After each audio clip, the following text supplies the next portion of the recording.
Lebih banyak manakah yang kita pelajari selama ini? Soal dunia atau akhirat? Sejak kecil sampailah kau besar sampai ke tua, mana yang lebih banyak? Waktu bekerja, mana lebih banyak? Dunia ke akhirat? Kan kalau kita tengok akhirat ni, kita cakap kita utama akhirat, tapi perbuatan kita nampak macam melebihkan dunia. Kalau ikut kuliah Quran, ikut kuliah agama, paling banyak berapa kali? Mungkin sekali seminggu, mungkin. Kan yang lain tu semua dunia. Kan semayang kan, kita semayang berapa minit? 5 minit. Katalah 5 minit. Campurlah zikir dengan doa, ambillah 10 minit satu solat. Kan 5 solat baru 50, ambillah sejam, lagi 23 jam lagi dunia. Kan? Itulah dia. Jadi tak semualah, ni contohlah, kalau kira-kira mudahlah kan. Orang sini baik-baik saya tahu. Kan? Jadi kerana memegang prinsip cari dunia jangan lupa akhirat, prinsip ini pun membuatkan pemikiran kita sedang kadang-kadang kita tak sadar kita meletakkan dunia terlebih dahulu. Kita lebih senang dalam media sosial membicarakan soal pekerjaan, bisnes, pemakanan, pelancongan. Tunjuk dia pergi melancong ke mana, tunjuk apa makanan yang dimakan, kan? Percutian, hiburan, hobi dan sebagainya. Dalam kehidupan seharian kadang-kadang kita mengutamakan urusan dunia dan perhiasannya. Lalu tiba-tiba inna lillah, kan? Pada ketika itulah barulah kita faham, apalah aku ni banyak habiskan masa ke dunia ni. Berapa ramai orang bersiar-siar di atas dunia, dan akhirnya ketika nyawanya dipanggil, pada ketika itu barulah dia perasan yang bekalan nak bawa ke akhirat masih lagi kosong. Itulah yang kita tak nak, ya. Padahal dalam Quran pun ada beritahu, ya, carilah apa yang telah dianugerahkan Allah kepadamu, yakni kebahagiaan negeri akhirat, dan jangan melupakan bahagianmu kenikmatan dunia, dan buat baiklah pada orang lain sebagaimana Allah buat baik kepadamu. Jangan buat kerosakan di muka bumi. Di mana ayat tadilah, surah Al-Qasas ayat ke-77. Oleh kerana itu, ubahlah cara pandang hidup kita, isi pemikiran dan jiwa kita. Oleh kerana itu, mari jadikan apa juga yang kita lakukan pada hari ini sebagai jambatan ke syurga. Tak salah ambil dunia, tapi untuk tujuan akhirat. Boleh kereta sebab apa? Mudah pergi masjid, mudah nak pergi surau, mudah pergi kuliah. Nampak tak? Kumpul duit banyak, senang nak sedekah, so banyak boleh bagi ke masjid, banyak boleh bagi ke orang. Macam tu. Semua tujuan akhirat kan. Boleh baju apa? Senang buat salat ni, baju ni okey ni, katakan. Contoh untuk tujuan akhirat juga. Kan? Buat kau kumpul-kumpul banyak apa? Nak pergi Mekah. Nak susah senyap. Tak ada orang bertikai dah. Senyap orang tu. Kau kumpul duit banyak apa? Dah nak pergi Mekah. Oh ya kau. Okey. Ya. Habis orang tu. Cakap apa? Kumpul duit banyak apa? Dengan nak pergi ni.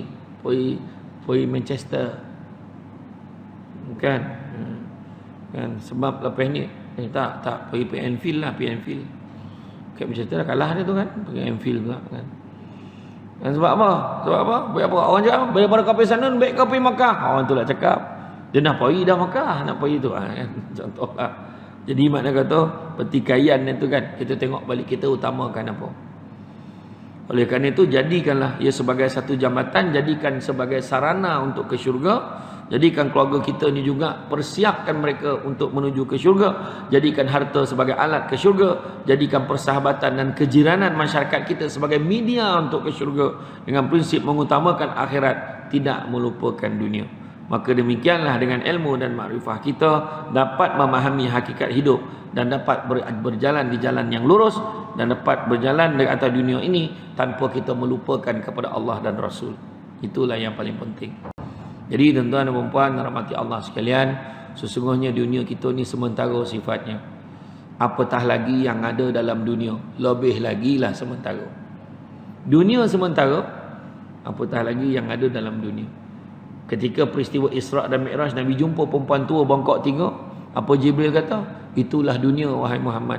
Dah tua bana dah. Tunggu masa nak kiamat. Zaman Nabi dunia dah tua. Zaman kita lebih lagi.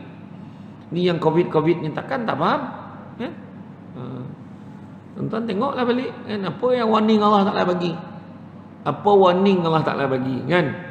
Sebab terlalu banyak. Tuan-tuan tengok dekat luar negara, macam mana orang memperlakukan orang Islam. Tak pernah berlaku dalam sejarah Presiden US satu penggal jatuh sebab macam mana dia layan orang Islam. Macam mana dia hina orang Islam. Dihalau dalam majlis tu, keluar. Orang pakai tudung tu semua keluar. Dihalau orang Islam. Maka setelah berdekad-dekad lamanya tak berlaku, dia dah jadi Presiden satu penggal, kalah.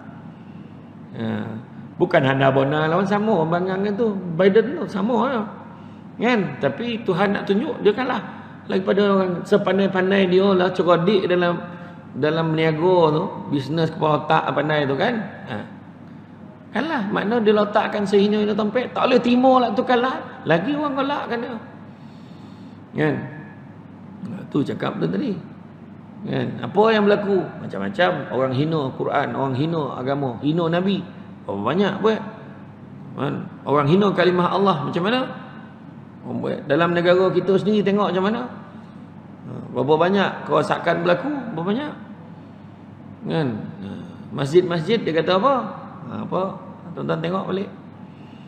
Apa yang berlaku? Tuan-tuan tengoklah. Hina agama, hina apa? Tu belum cerita lagi. Salah satu Nabi kata apa? Memberikan urusan umum pada mereka yang bodoh. Kata ayat dah. Orang yang tak ada ilmu pegang jawatan. Saya tak sebut sesiapa lah. Semua peringkat lah, semua peringkat. Tuan-tuan fikirlah sendiri. Torang nampak tak cerdik kan? Ni general, saya tak sebut sesiapa, general. Bukan general perang dah, bukan general angkatan tentera. Ni maksud saya generally, umumnya macam tu. Kan? Ya. Tu belum cerita lagi. Dah elok-elok senapang sibuk nak jadi perempuan. Faham tak kan? Macam tu. Tak kau pening kat KLA pakai jubah, tiba-tiba depan Kaabah pakai telekung, tak pening ke?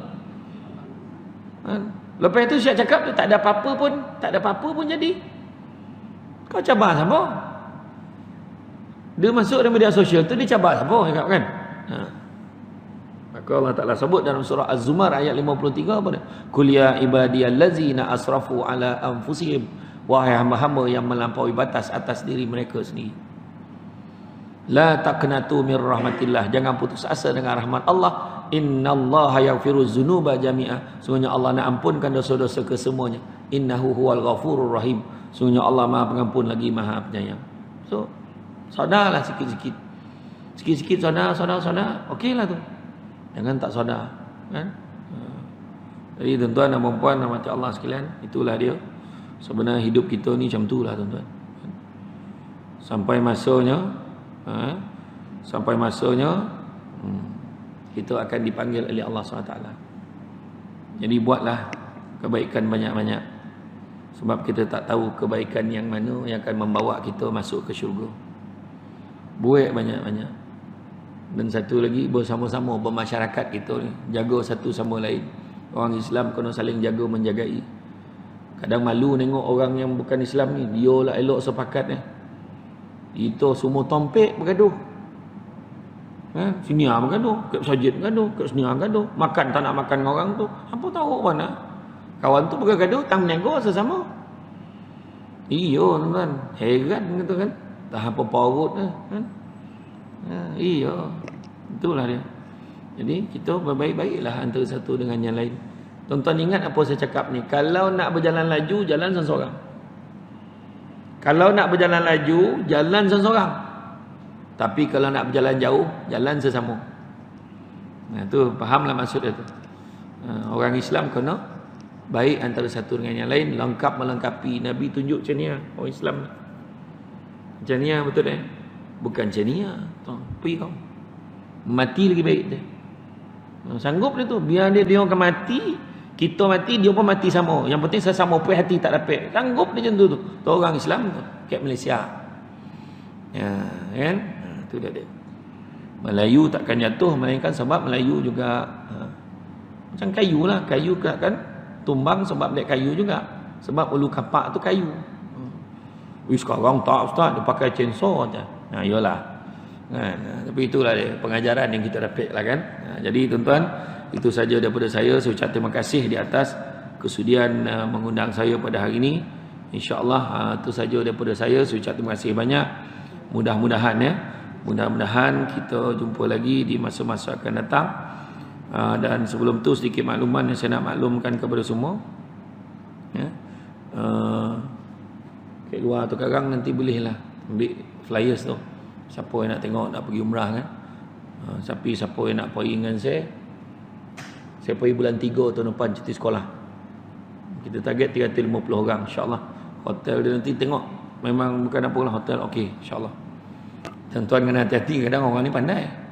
Sampai ke KLIA dah mula lain. Kita kat sini kena sabar ya, kita nak buat ibadah. Itu tanda hotel kau berubah tu. Tu kau faham dah. Dia kata tiba sedih ke KLIA tu.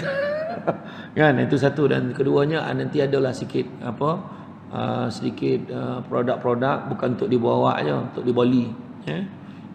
Satu minyak wangi SD perfume. SD perfume ni dia bau ada bau Danish, bau Aisyah dah habis. Tapi dia dua-dua boleh pakai, lelaki perempuan boleh pakai. Bau dia sedap, tahan lama, boleh bawa solat. RM35 saja. Dia ada satu tagline, tak mandi pun wangi, macam tu. Dan satu lagi susu kambing. Susu kambing ni kombinasi produk sunnah. Susu kambing campur madu, campur kurma. Madu yang diizinkan, ya. Susu kambing campur madu lebah. Sebut tuan-tuan orang. Madu dan juga kurma, yang mana dia tak ada bau sebab dia tak pakai kambing Putrajaya. Dia pakai kambing daripada Holland, Belanda. Baik untuk orang yang gastrik, GERD teruk tu, elok ambil. Yang gastrik yang sampai turun berat badan tu kan, muntah-muntah, ambil lah ni. Siapa yang nak diet pun elok, sebab dia akan tahan perutnya konyang sampailah kau petangkan. Dan kemudian baik untuk orang yang enzima, gatal-gatal kulit. Sahabat saya yang berbangsa Cina, ayah ada kulit itu kan bertanda-tanda kulit itu kan berkodok-kodok tu, licin kulit dia, alhamdulillah. Jangan baik mandilah, minum. Ya, kau pusing lah cakap. Ya, kata nak cantik saya bawa lah mandi, tak minum. Ya, kemudian baik untuk orang yang sakit lutut, sakit tumit, siapa yang dah lama semayang kat kursi tu, cuba ikhtiar insya-Allah cepat. Dan baik untuk orang yang sakit lutut, sakit tumit, pijak sakit, tangan kebas-kebas, insya-Allah elok. Kemudian orang yang perempuan yang pregnant tu elok sebab baby lahir sekarang ni kuning. Minum pada awal. Ya, kemudian baik juga untuk orang yang period pain. Period pain yang period merayau, kejap awal, kejap lambat, kejap taman apa kan? Tapi mana yang dah tak ada tu tak salah, cari dah tak ada. Tapi kau datang dia balik joki. Ya, harga dia RM45 saja. RM45, malam ni kita offer beli 2 RM90. Macam sama tak ada. Tak adalah, beli satu RM45, beli 2 RM80. Tak bawa duit jangan risau, ambil dulu bawa balik. Bawa balik nanti transfer lah kemudian. Tak ada masalah tu lah. Ya, tapi ditakdirkanlah lepas 3 tahun baru teringat ambil macam mana, okeylah kan. Balik lupa lah, dah habis lah susu tu kan. Tiba-tiba memang rasa macam dah bayar tu kan. Tak apalah kan. Tapi jangan risau. Tu adalah saya bawa tadi sikit tadi, potang tadi ke di Masjid Bandar Shah Alam. Mungkin tadi saya bawa stok ada mana yang ada lah. Ya. Jadi tuan-tuan tu saja. Ni bukan promote dah, lebih kurang. Jadi tuan-tuan tu saja, insya-Allah kita jumpa dalam lain kesempatan. Pokok sekayu daun selasih. Thank you, terima kasih. Assalamualaikum warahmatullahi wabarakatuh.